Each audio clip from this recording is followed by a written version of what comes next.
Hello दोस्तों। आज हम इस वीडियो में बात करने वाले हैं डिहाइड्रेटेड फूड बिजनेस के फ्यूचर के बारे में। कैसा हो सकता है इस सेक्टर का फ्यूचर।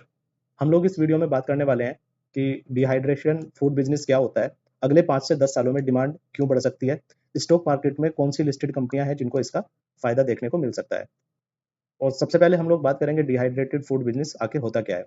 तो आप यहाँ पे देख सकते हैं मार्केट में जो वेजिटेबल्स मिलते हैं या फ्रूट्स मिलते हैं वो फ्रेश वेजिटेबल्स मिलते हैं, लेकिन डिहाइड्रेशन प्रोसेस में इसको साफ किया जाता है, फिर उसके छोटे छोटे पार्ट में कटिंग किया जाता है और उसको मॉइस्चर रिमूवल मशीन, इस तरह की जो मशीन्स होती हैं उसमें डाल करके ड्राई किया जाता है और उसके बाद में एक फाइनल प्रोडक्ट मिलता है हमको, डिहाइड्रेटेड प्रोडक्ट, जो कि इस तरीके से हमको देखने को मिलता है।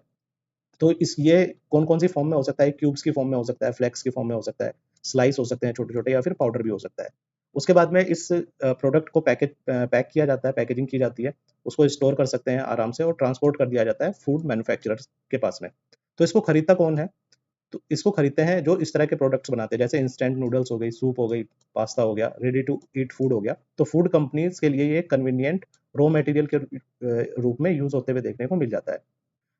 कंज्यूमर्स को दिखता है फाइनल प्रोडक्ट, लेकिन उसके पीछे कई सप्लायर होते हैं। डिहाइड्रेटेड फूड कंपनी उसी सप्लाई चेन का एक इंपॉर्टेंट हिस्सा देखने को मिल जाते हैं। अब जानते हैं डिहाइड्रेटेड फूड की जरूरत क्यों पड़ रही है। सबसे पहला है सेल्फ लाइफ। फ्रेश वेजिटेबल जल्दी खराब हो जाते हैं, लेकिन डिहाइड्रेशन के बाद में आप उनको लंबे समय तक स्टोर कर सकते हैं। दूसरा कारण है ट्रांसपोर्टेशन। डिहाइड्रेशन के बाद में वेट वॉल्यूम कम हो जाता है, जिसकी वजह से ट्रांसपोर्टेशन और स्टोरेज ज़्यादा एफिशिएंट हो जाता है। ईयर राउंड अवेलेबिलिटी की अगर बात करें, तो कुछ जो हमारे फ्रूट्स होते हैं या वेजिटेबल्स होते हैं, वो आप देखेंगे कि साल में सिर्फ कुछ ही महीने अवेलेबल रहते हैं, लेकिन आप उसको डिहाइड्रेट कर देंगे, उसकी वजह से आप उसको साल भर यूज़ कर सकते हैं। कन्वीनियंस है। आज की बिजी लाइफ में instant food, soup, noodles, pasta और फूड मिक्स की डिमांड बढ़ते हुए देखने को मिल रही है। इसीलिए फूड मैन्युफैक्चरर्स को ऐसे इंग्रेडिएंट्स चाहिए जिन्हें आसानी से स्टोर और यूज़ किया जा सके। यहीं से ही डिहाइड्रेशन का अपॉर्चुनिटी देखने को मिल जाता है। जो प्रोडक्ट है उसकी आने वाले टाइम में किस तरीके से डिमांड हमको देखते हुए देखने को मिल रही है। अब बात करेंगे अगले 5 से 10 साल में डिमांड कितनी बढ़ सकती है। बात करेंगे भारत के मार्केट की, तो 2026 से 32 के बीच में 9.3% CAGR से ये बढ़ते हुए देखने को मिल सकता है। वहीं पे FY26 से FY36 के बीच में आपको 10% CAGR तक बढ़ते हुए देखने को मिल सकता है। अगर ग्लोबल मार्केट की बात करेंगे तो FY25 टू FY30 तक 4.67% CAGR से बढ़ते हुए देखने को आपको मिल सकता है। डिमांड ड्राइवर्स क्या है? पहला है अर्बनाइजेशन है, busy lifestyle, processed food consumption, ready to eat products, longer shelf life, food processing infrastructure और एक्सपोर्ट। ये सारे जो ड्राइवर्स हैं, ये इससे इनकी डिमांड बढ़ते हुए देखने को मिल रही है। अब बात करेंगे फ्यूचर मॉडल की। तो फ्यूचर मॉडल ऐसा नहीं होगा एग्रीकल्चर प्रोड्यूस को आप डायरेक्टली उगाएं और उसको डायरेक्टली सेल करें मार्केट के अंदर। फ्यूचर के अगर मॉडल की बात करें तो एग्रीकल्चर प्रोड्यूस किया जाएगा, उसके बाद में उसको प्रोसेस किया जाएगा, प्रिजर्व किया जाएगा, पैक किया जाएगा और फिर उसके बाद में उसको सेल किया जाएगा।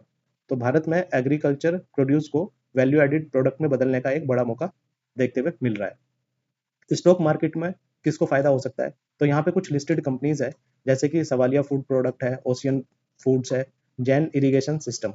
इन कंपनी को आप अपने फोकस पे रख करके चल सकते हैं। यहाँ पे देख सकते हैं कि dehydrated vegetable, carrot, cabbage, bean, etc, इसमें यह कंपनी आपको काम करते हुए देखने को मिल जाएगी। ओशियन फूड की बात करेंगे तो dehydrated vegetable and spices. Jain irrigation system की बात करें तो ब्रॉडर एग्रीकल्चर कंपनी देखने को मिल जाती है। लेकिन अगर अगर आप फोकस कर रहे हैं स्पेशली डिहाइड्रेटेड वेजिटेबल इंडस्ट्री पर, तो इसमें सवालिया सबसे direct listed pure play example देखने को मिल रहा है। तो सवालिया फूड प्रोडक्ट कंपनी क्या करती है? इसकी स्थापना 2014 में हुई। मॉडल किस मॉडल पे काम करती है? बिजनेस टू बिजनेस मॉडल पे काम क्या करती है? फ्रेश और डिहाइड्रेटेड वेजिटेबल को प्रोसेस करना।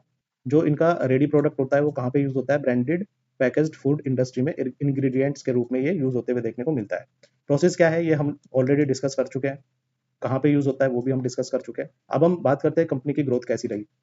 यहाँ पे आप देख सकते हैं कि कंपनी की सेल्स की अगर बात करेंगे तो FY23 से FY26 के बीच में 15 करोड़ से 41 करोड़ आपको जाते हुए देखने को मिल रही है। वहीं पे आप प्रॉफिट आफ्टर टैक्स की बात करेंगे तो FY23 से FY26 के बीच में अगर आप देखेंगे तो 1 करोड़ से भी कम कंपनी का नेट प्रॉफिट था और वो बढ़ करके 8 करोड़ आपको देखने को मिल रहा है। मतलब स्ट्रॉन्ग प्रॉफिट देखने को मिल रहा है, सेल्स भी आपको 2.7x ग्रोथ देखने को मिल रही है।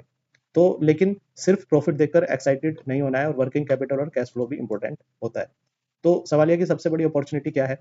आईपीओ में 31 करोड़ फ्रेश कैपिटल रेज हुआ था, जिसमें से 24 करोड़ यूटिलाइज है और 6 करोड़ अनयूटिलाइज है। इससे कंपनी की प्रोडक्शन एफिशिएंसी बढ़ेगी, कस्टमर बेस बढ़ेगा, एक्सपोर्ट बढ़ेगा, नए प्रोडक्ट जुड़ेंगे।